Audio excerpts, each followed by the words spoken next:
Happy New Year, my friends. It is official. The 50 most relevant for 2025. A player per day, an episode a day, and we cannot wait to do this fantasy football season with you right throughout the 2025 season. There's plenty of content coming for you. The audio podcast, the videos, however you want to get your content from the coaches panel, we got you sorted in 2025. Number 50 to kick off the 50 most relevant, maybe a surprise to see the man that has burnt more coaches than anybody else in fantasy footy history. I'm talking about the Fremantle ruckman, Sean Darcy, joining me on this podcast as he has joined us now for a number of seasons. It is the Harry Sheasel of the fantasy football community. He's been a gun ever since he started with the coaches panel. Hello, Mini Mink. How are you, mate? I'm doing well. If I can keep breaking out like Harry Sheasel does, then I'll have a very good podcasting career. Let's hope it continues that way. Hey, before we get into Sean and talking about him, just a quick recap for people that have never done a preseason with the coaches panel or understood what the 50 most relevant is about. A couple of key criteria. It is a player per day, but it is not a random assortment of players. They are put in a ranked order that I have chosen. So it is a subjective list. It is open for feedback on, but ultimately the players we talk about, we give you the positives, the negatives, and give you the information to make all the decision information you need to make. It's not about telling you what you should do, what you shouldn't do. The coaches panel has always been about, and always will be about, starting and have a conversation. It includes a bunch of different factors to make these players relevant. We take their price. We take their scoring pedigree of the past. We talk and look at the opportunities for scoring that have come. We take the position that a player is and what it takes to be valuable and relevant. And we also do combine the formats into the list. So AFL Fantasy, SuperCoach, Dream Team are all in here. So if we're only ever to move and talk about one format, a player may be up, down, or out of this 50. That is the shortened, condensed version. But trust me, every day you'll pick it up as we go along. Anything we missed there, Minnie, before we need to move through a little bit more about Sean? No, I think we should just get straight into it. All right, let's talk about him. Ruck position, coming in last year off a slightly underwhelming season, safe to say. An AFL Fantasy and Dream Team average of 77, while in SuperCoach, just under the 100 marker. I think we forget, even despite it being a quote-unquote poor year, he was still such a good scorer for us in there. He's coming in at a price point at just over 525k in SuperCoach, just under 800,000 in AFL Fantasy, and in Dream Team, not too far away, just over 787,000. His top score last year came in the same game across the formats. It was a 111 in AFL Fantasy against the Suns. That was his one and only ton from last season, despite playing just 12 games. While it was 147 in SuperCoach. Those scores, you're going to need to basically add another 40 to get anywhere near some career high scores. 193 against Carlton in 2021. That is as good a ceiling as we could get from anybody in SuperCoach. He's done it. And a 147 against the Eagles, just a few years removed now of 2022. And Minnie, you're not only the breakout candidate of the fantasy footy community over the last few years, you're also a Fremantle fan. So you've got a little bit of a vested interest in Sean. But when a player gets injured, and we don't see them a lot, we do forget just how dominant and a prolific a player can be. But when Sean Darcy's fit and firing as a ruck, not just in a fantasy football landscape, in a pure football sense, this is a scary prospect to come up against, isn't it? Oh, absolutely. I mean, 3 or 4 years ago, he was up there as one of the best ruckmen in the competition. He was probably in that tier below the top tier, but he was staking a claim to be one of those premier ruckmen that could match it with the best, up against Gordon and Grundy in their heyday. And the last couple of years haven't been kind to him. He's been injured. He's missed quite a few games. He's had, another ruckman coming alongside him in Luke Jackson, who has provided him a bit of a chop out. But that presents an opportunity for us as fantasy coaches. You've just gone through what his highest score is in SuperCoach, 193. It is nearly 100 above what his average is. His highest average in SuperCoach for an entire season is at that 118 marker. And it was nearly a 120 season. So you're telling me you could get someone that can average 120 in SuperCoach priced at under 100 for that format? Beautiful. That's someone that I'm very interested in. And same in AFL Fantasy. His highest season average came actually last season, the season before in 2023. Just the 15 games, still averaged a 95. 2 seasons prior, 2021, he had the 21 games and he averaged a 94. So if he goes at a 95 marker from being priced at 78, that's a good return for a ruckman. You're not going to be complaining too much about that. So it's definitely worth considering just on that baked in value alone. Now, people are going to say, oh, there's concerns that Luke Jackson's going to take too much of his ruck time. You know, we saw it. AFL Fantasy average, his highest average was actually in 2023. With It's Jackson. not that much lower. You're not actually going to be too concerned.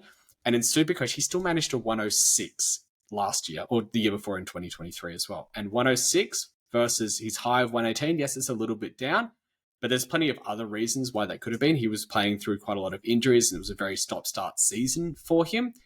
I still think that he can return to being a 110-plus ruckman in SuperCoach.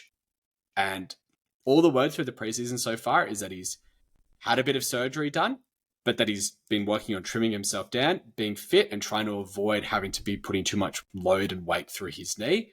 And that can only be a good sign for someone who's going to be wanting to play 60, 70, 80% ruck time for the club. Yeah, 100%. Sometimes you hear that 2021 seasonal data that Mini's talked about, like of those 14 tons in SuperCoach on that 118 year, 9 are over 120. So now we can put VC on this guy as an option. And then the 9 tons in that 21 year in AFL Fantasy, 3 are over 120. So again, very capable of that ceiling. We can look that far back in the corridor of time and go, it's too many seasons removed, boys. Well, what about last year in SuperCoach? He has the run between round 11 to round 15 where he delivers a SuperCoach average of 112 in that stretch. That same year in 2023 just gone that you alluded to, he goes from round 3 to 7. He goes an average of 124 in AFL Fantasy in 23 during that same stretch of round 3 to 7. He goes at an average of 108.8. So we're not cherry picking stats from 4 or 5 seasons ago going, hey, you should get on the Sean Darcy train. We're going, we know, and we're going to talk about in just a few seconds, what the concern has been about Sean in terms of availability. But at the start of your preseason, when you rule a player out that has got scoring pedigree, you've got to do the work and define why you should or shouldn't do it. Not go, oh, he's only played 12 games last year. I don't want any piece of him. That's just lazy preseason research as far as I'm concerned. Is put in the work and the justification. If someone said to me at the end of this episode, I don't want to pick Sean in my side this year, no problem. You don't have to pick him, but don't just go, oh, he only played 12 games, I've got no interest. Look back through the corridor of time, Minnie. Like, you and I have both played these games long enough that just because you've been injured for one season or had an injury history, it's not determined both for better or worse that the coming season's destiny is exactly in the same spot. Yeah, I mean, you look at someone like, I think the perennial example is Lachie Whitfield. He's consistently been a top 6 type defender, and yet he gets injured probably as frequently as Sean Darcy does, misses games for innocuous reasons. But you'll still go back to the well and pick him if he was priced at a 90 average as opposed to a 105 average in SuperCoach, or if he was priced at 80 as opposed to a 95 in AFL Fantasy. Like, if there's enough value there, the risk and the reward start to level out, and it starts to be worth having that conversation more as to whether they are a viable starting option and what their role is for your squad. So 22 games from Sean Darcy. Not over the 24 season, but over the past 2 seasons. So he's missing more than 50% of games available. And then what probably goes against Sean and why people are so quick to rule him out and to see the name on the title or see the thumbnail and be like, hey, MJ's lost the plot to start 2025, is they go, not only has he missed half his games, he's been injury impacted and subbed out of 4 of these games in the last 2 years. And this is where the pain really hurts. It's not the, okay, I've got to trade him. It's the in-game. And unless you're in a bye round where you've been previously only way a poor score falls out, up until this point, you're like, that 30, that 40, that 50, that 60. Now, not only am I into a forced trade, I've lost 50 to 80 points in that point in time. What's your philosophy around guys that have got an injury history and how we should approach them? Some have no care or concern. Others are really risk averse. How should we approach a player like a Sean Darcy as a consideration for our starting squad, knowing that the concern around his durability has been a viable and valid concern? Well, I've always liked the saying that you've kind of gone with a lot during the preseason, which is the injury concern matters as much if you start them compared to trading into him. And if he goes 100, 105 for his first 3 weeks, are you going to want to trade into him then? Probably not. But if you start him and he's going that, you're off to the races. So for injury-affected players and players that have had an injury history, the biggest thing to monitor is what's going on in their preseason, what's the club saying, and how are they looking in preseason games? And then it's about balancing your squad. So, if you're picking a Sean Darcy, don't go out and pick another 3 or 4 players that are also injury, risk averse, because then it's going to be an issue if, 2 of them get injured in the same week and all of a sudden you have 2 forced trades. That's the balancing act that comes with the entirety of your starting squads. With every game a player plays that has got an injury history, the risk of injury only increases.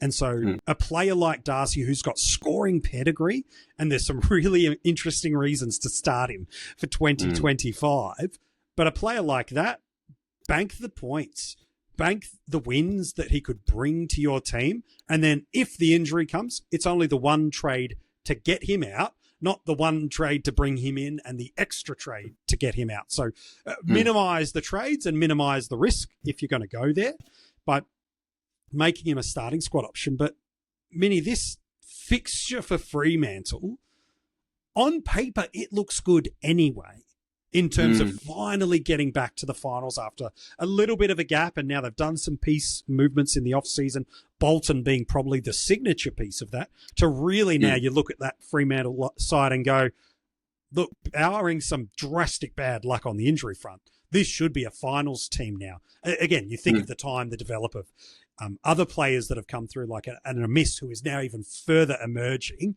let alone others. But I look at that fixture, that looks good, but you've got some numbers there that tell me that from a ruck perspective, it's unbelievable, not just good. If we go by it one by one, please. We've got Geelong down at GMHBA in round 1. Now, Geelong will have had their opening round fixture, so they'll probably be a little bit fresher, but you still look at the numbers. Second easiest last 10 matchup for SuperCoach. Third easiest last 10 matchup for AFL Fantasy scoring-wise for Ruckman. So you go, that's a pretty nice start.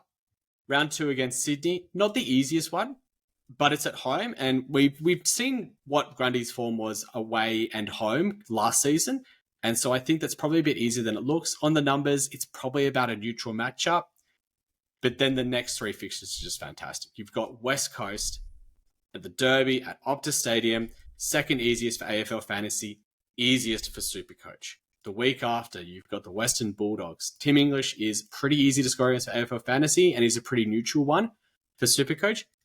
And then the cream of the crop one, Richmond, round 5, MCG. I believe it's at the MCG. I can't remember now. But that's the number 1 matchup. Like, if you are looking for gravy on top of gravy, that's what you're looking for. So you're talking about getting 3 of the easiest 5 fixtures that you can probably get for a ruckman, and they're all in those first 5 rounds. You're absolutely laughing. So there's a world where he just gets up to an absolute scream. There's a world where he could be the highest averaging player across all lines after the first 5 rounds. But, it's not a world. But even if he gets to, 105 AFL Fantasy and 110 SuperCoach over those first 5 rounds, that's a win. That is an absolutely huge win. Unbelievable value at his price point due to a bunch of injuries and a couple of challenging moments during the year last year where he was carrying injuries outside of what happened in game. So his value at his starting price based on his potential. Now you're telling me about a guy that from a fixture perspective in the rucks, which is where so much of our ceiling scoring has come from. You look at where your captaincy markers went last year. So often we were using guys like Cherry, Marshall, Gawn. not just because of whom they were playing against, but the game has changed of AFL, where the ruckman is so influential positionally and scoring wise. So much of the market share is now coming through them. A player like Darcy, when he gets that opportunity, is so big and bold. Like even in the last 2 years, when he's played 70% or more time on ground, he's averaging a 95 in AFL Fantasy and a 110 in SuperCoach. So that's the numbers you're just saying there of, even if this is the worst case scenario, that's what he does. Let alone if this favourable fixture lands the way the last 10 weeks of 2024 trended for us. This is all lining up beautifully to start the year, but it doesn't just end there. He has none of those early fixture buys that we've got to navigate to start the year before we get to gather round. But then also, Mini, that mid-year fixture and where he sits in the buys is very favourable for us too. It's phenomenally favourable. You know, you talk about those early round buys. They come when he has those easier fixtures. He has Richmond and gather round, so he's playing in the Barossa for that game. But if he gets injured in one of those games, okay, it's best 18, his score drops out. But if he goes off and he scores a 140, that's a differential between you and the rest of the pack, because we know how much those spike scores can make a difference in those, you know, best 18 type rounds. But then we go to what his mid-season bias. It's round 13. He shares it with Rowan Marshall. Now, there's a conversation to be had about him later down the line, because he's also someone that you should be considering for your ruck line. But it's only with St Kilda. And the week before, there's four teams on the bye, and 3 of them have relevant rucks to 2025. We've got Carlton with Tom De Koning, got North Melbourne with Tristan Cherry, and we've got the Western Bulldogs with Tim English. And how often have we seen in AFL Fantasy and in SuperCoach and in Dream Team that if you can delay and learn who the top 2 ruckmen are and jump onto them at the right time, maybe it is around the buys, that can be a huge separator. Whereas if you've started Tim English and he doesn't quite pop, you've started Tristan Cherry and he's not quite what we thought he was going to be like he was in 2024, or you've started Tom De Koning and he doesn't break out to being that top tier ruckman, you're not at harm. But if you can trade into the one of the 3 that is popping and is the top 2 ruckman, then you're golden. Going a set and forget ruck has been probably less popular over the last year or two, because we've found inherent value in different spots. So a Brodie Grundy, as much as people want to knock him last year, was still a really good starting squad selection. Was it Tristan Cherry good? No, of course not, but was still really good value. And then you can go back through the corridors of the last couple of years. But even early days, January 1, there's a growing sense and conversation in the community, which is, I'm just going to go set and forget rucks this year. And for me, there's 2 reasons that will at least hold water for why you go set and forget. There's one that I would say, if that's the case, I would then let you off the hook. Not you have to be off the hook in my mind, but in the sense where I go, okay, if that's your reason, I'll let it go. I won't push back. There's a second one that is a common thought. I'd like to poke a hole in that one because I think it's a poor argument, but I'll give them to you anyway. The only reason I think that's truly valid, you can start set and forget, is on this premise. The top 2 rucks are clear, are undeniable, and you do not see a pathway where anyone else could take that spot. And when I mean clear and supreme, I don't just mean, yeah, they're 110, they're 112, and the next is 108. I mean they are 5, 10, 15 points per game, so far ahead that you are going to be losing out every single week if you don't start these 2 players week on week. If that's the line of argument, I'll go, whether I agree or disagree is irrelevant. It's, okay, that's your belief, that's your posture, that's what preseason's all about. I hear that. The other reason I hear commonly, which I think is lazy, but I'll at least entertain and understand why, is I just want to pick 2 players and I want to build my structure around it, and I just don't want to have to think of it. I understand that, Mini, and maybe I'm just getting older and agitated. Maybe it's because there's more silver in their hair coming through than I'd rather admit. Oh, why was I the first person to mention their hair in the preseason? What have I become? This is not good. This is where you and Rids should step in. But I'll at least hear that argument. I don't like that one. But the concern I have with set and forget is that what you just mentioned 2 minutes ago is you get locked out. If you started English last year, well, you probably got locked out of, in time, one of Marshall or Cherry or Gawn, who were so good. So I just don't like that. And I'm just not convinced that 2025 is the year to go set and forget. It does lock you out. It takes a very brave coach to trade out a player at the starting price that you think is going to be a keeper. Like if you go 2 weeks and say Tim English has only gone 95, it would take a very brave coach to pull the trigger and say, I've seen enough. I need to go to a different ruckman this week. Otherwise it's going to cost me too much. But if Sean Darcy goes 95, you go, well, he's holding value. Doesn't matter too much. I'll reassess in 4 or 5 weeks time. If he's still fit, then maybe I ride him to the buys. If he's looking like he's slowing down a bit, I can pick the guy that actually has the top 2 scoring potential. The biggest thing that we try to do in all across formats and across all of our other lines is we're looking for players that can exceed their average and be top of the line. Or, if you can do both of those things at the same time, it's fantastic.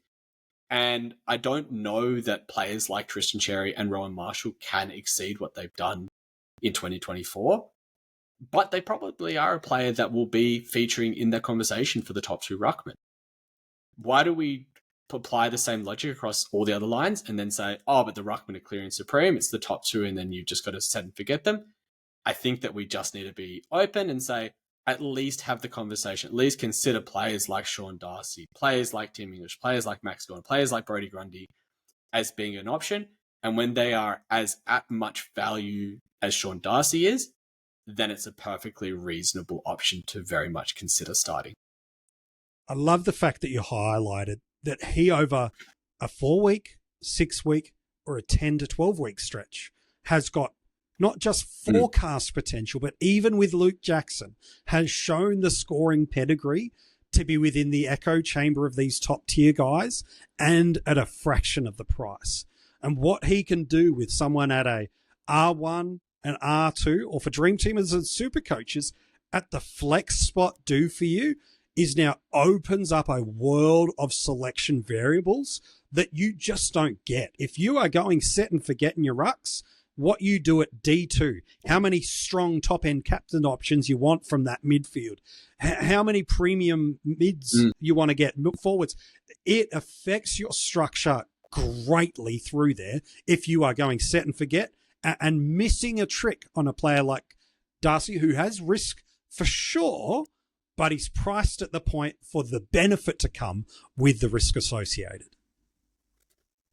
And with that flex spot, what if you go, at the mid-season base, you go, yeah, you know what? Rowan Marshall was R1. Tristan Cherry was R2. But Sean Darcy's R3. You can chuck him in that flex spot. You've locked him away. Like, there is a world where he could be the R3, if not the R1 or R2. And there you go. You've got that value already tied in. You've got him at his cheapest price for the year, and you're away. And, if he gets injured later on in the year or injured early in the year, you can adjust to that. But, that is something that we have to consider, because a lot of people are talking about that flex spot as being, is it the third ruck? Is it a ninth midfielder? We're not sure how the season lays out, but either of those are compelling arguments at this time of the year. And I think that's another reason why you can look to start someone like Sean Darcy. So much of the start of the year is best 18. Throw then in for the first few rounds in Dream Team and SuperCoach, where you have 23 on field and your poor scorer drops out. Well, a Darcy has the ceiling that can match every other ruck. If he has one of those handful of in-game injuries, well, he's the one that falls out, not the 50 or 60 cash cow scorer that you've got. So you're now no longer impacted, let alone others you might be considering through those early seasons that have a fixture where there's a bye. He's playing through, as you mentioned, probably the best ruck fixture to start the year he's got. And he's got the scoring pedigree. He enables a dynamic list of a bunch of different options for your structure and your trade cadence. And then throw on top, over the last 2 years, Dream Team and SuperCoach have given us an abundance of trades, more than we've ever had before, and the addition of the boost, meaning that you are closer to AFL Fantasy in trade cadence, if not in price movement. Sure, that's different.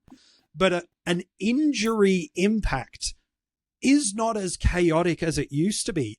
Our risk profiles, while we need to manage them in our teams, can be elevated more because now we've got a higher volume of trades, which means we can consider players with a high risk profile, which Darcy does have, but to go with the risk comes the reward. A guy that can be pushing the door of a 120 ruck, pushing the door of a 105, 110 ruck at his upside, but he doesn't have to even get that high to deliver high value for us. You're spot on, you know. You can cover your other moves with this pick. You covered this pick rather with your other moves like you do in a draft setting. If you are going to take the risk on Darcy here, cover him another way. Maybe there's a cheap ruckman that you like and you say, I'm going to put someone at R1, I'm going to put Darcy at R2, and I'm going to put a cheap ruckman in my flex spot. Or you just say, I'm going to save myself a boost in case Sean Darcy gets injured, and if I need to do a 3-trade restructure, I can do that 3-trade restructure. But always just build the balance in your squad around every pick and have justification for why you're picking them and build the balance in the squad, you know. Don't go too heavy on the risks, but you don't want to go too safe and not take any upside punts. Yeah, I love that. I'm pretty keen. I know it's January 1. I'm pretty keen to start Sean. You know, I like to have some fun at the spot at the 50, but there's just something about this one, isn't there, Mini Mink? There's just a lot of roads leading to Sean being the right guy to start in your side at either R1, R2, or for Dream Team and SuperCoach at the flex. There's a lot to like about this pick. A lot of risk to absorb, but a lot to like, and it's why he's kicking off the 50. Very much so. All roads lead to Sean Darcy. They do. You mentioned draft. Before we go, we should probably talk about where he goes on draft, shouldn't we? I don't think he's going to be the top handful of rucks that go. I think Marshall, Gawn, Cherry, English are probably the agreed 4 across the formats. Then we might see some salt and pepper of Grundy, a little bit of Nank. Maybe someone breaks out on a Briggs. Someone leaps for a TDK. So those are probably all names that might even all go before Darcy. Yes, there's risk, even more risk associated in draft with the injury concern, but you said it earlier, you just protect that pick with something else that you do on draft day. Yeah, absolutely. Like if you're going to draft a Sean Darcy, go earlier on a second ruckman as a backup, you know, try and get someone like a Flynn maybe, or you could go the backup like in a Conway and Stanley type situations, at least have some cover. Or you drafted Jackson in your forward line and say, if Sean Darcy gets injured, I'll flick Jackson in there and I'll bring a forward in.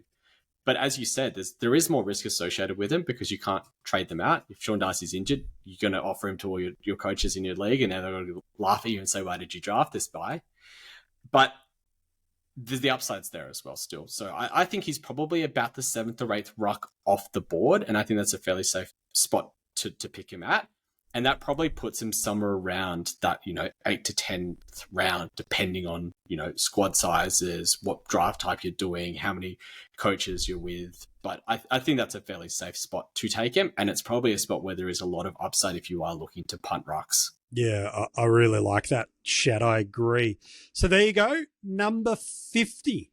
Sean Darcy kicks off our 2025 edition of the 50 Most Relevant. Do you agree or disagree? You can get in touch with us across social media. All the details for where you can find us across Instagram, Facebook, X, and TikTok are in the description of this episode. I should give you a clue in a minute for who's at number 49, but Mini Mink, an absolute pleasure to kick off the 50 Most Relevant with you. I could not think of a better person to have the first chat officially for many people, the preseason starts now with the start of the 50 most relevant. We're going to speak to you a lot throughout the months of January and February, and stoked to have you as a part of the Coaches Panel again in 2025, mate. Good chat to have to start off with. Let's bring on the rest of the 50. It's going to be fantastic. Who is at 49? You're about 30 seconds away from a clue.